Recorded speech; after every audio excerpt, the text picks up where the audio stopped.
સુરતના ring road વિસ્તારમાં આગની ઘટના બની। શિવશક્તિ ટેક્સટાઇલ માર્કેટમાં આગ લાગી હતી।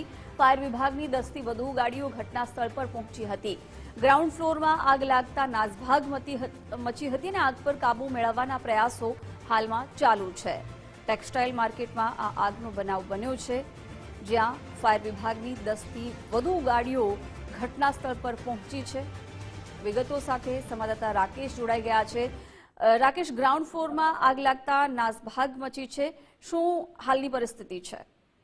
જે સુરતના રિંગ રોડ વિસ્તારમાં શિવશક્તિ ટેક્સટાઇલ માર્કેટ આવેલી છે અને આ માર્કેટના બેઝમેન્ટ અને ગ્રાઉન્ડ ફ્લોરના ભાગે આગની ઘટના બનતાની સાથે અંદર વિસ્તારની દોડ ભાગ અને નાસભાગ મચી ગઈ હતી। બનાવની જાણકારી મળતા સુરત ફાયર વિભાગની 13 થી પણ વધુ ગાડીઓ સહિતનો કાફલો હાલ ઘટના સ્થળે મોજૂદ છે અને લાગેલી આગ ઉપર કાબુ મેળવવાના જે પ્રયત્ન છે તે હાથ ધરવામાં આવ્યા છે।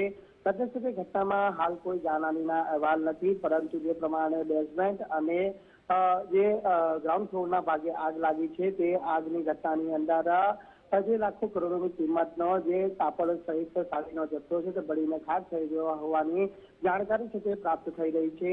હાલ ફાયર વિભાગના કાફલા દ્વારા સતત પાણીનો મારો છે તે ચલાવવામાં આવી રહ્યો છે। જોકે આગ કયા કારણસર લાગી છે તે હાલ જાણકારી મળી નથી રહી, પરંતુ હાલ તો ફાયર વિભાગના જવાનો દ્વારા સતત આગ પર કાબુ મેળવવાના જે પ્રયત્ન હાથ ધરવામાં આવ્યા છે। તદુપરાંત જે માર્કેટની અંદર રહેલા જે વર્કરો છે તેઓને પણ તાત્કાલિક ધોરણે છે તે નીચે ઉતારી લેવામાં આવ્યા છે અને માર્કેટ છે તે હાલ પૂરતી ખાલી કરાવી દેવામાં આવી છે। પરંતુ જે પ્રકારની તસવીરો હાલ સામે આવી રહી છે તેને જોતા રિસર્ચ છે તે નાસભાગ અને દોડધામના દ્રશ્યો છે તે અહીં જોવા મળી રહ્યા છે અને હાલ સતત પાણીનો મારો ચલાવી આગ ઉપર કાબુ મેળવવાના પ્રયત્ન હાથ ધરવામાં આવે છે। કેટલા સમયમાં આગ સંપૂર્ણ રીતે કાબુમાં આવે કે તેવું હાલ મુશ્કેલ છે, પરંતુ 13 થી 14 જેટલી ગાડીઓ હાલ જ્યારે ફાયર વિભાગની ઘટના સ્થળે છે ત્યારે કહી શકાય કે જે ગ્રાઉન્ડ ફ્લોર અને બેઝમેન્ટના ભાગે જે કાપડનો જથ્થો સંગ્રહ કરી રાખવામાં આવ્યો હતો તેના કારણે આગ વધુ વિકરાળ બની હોવાનું અનુમાન છે।